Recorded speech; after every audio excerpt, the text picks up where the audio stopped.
Okay guys, mag-prepare tayo ng speaker guys. So na ngayon, ano pa siya, di na nagbuhay. Tungkol na update lang bro. Ayan guys, kailangan natin yung minsan guys, nakasiscan na lang eh. So minsan natin yung buti, kunin yung mga rugby na mikit.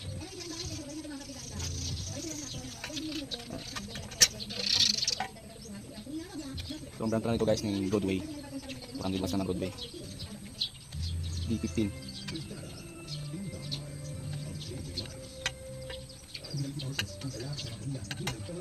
Na linisan natin ito guys para yung pagdikit ng mga rugby solido.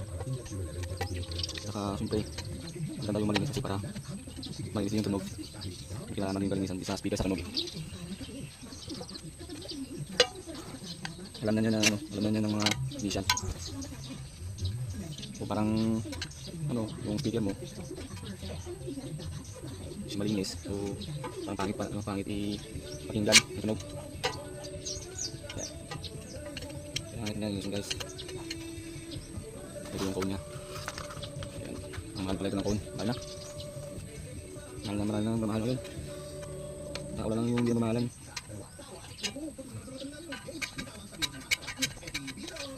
Natin bilisan.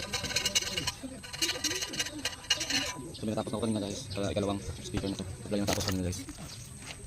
So kuha na siya for testing na lang siya. Guys.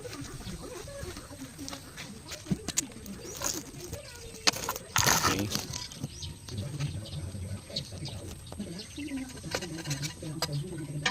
Kailangan pala siya ilagyan ng scotch tape para malagyan ng mga dumi doon sa loob. Kasi mabarado yun sa coil. Masabi na lang sa magdikit.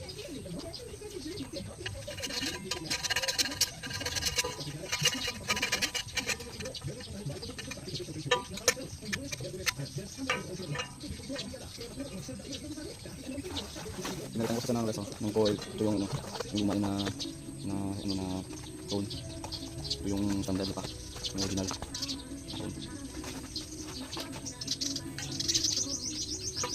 So pakabangan natin yung sound check nito sa sunod. Gawa pa tayo ng box ito. Magagawa.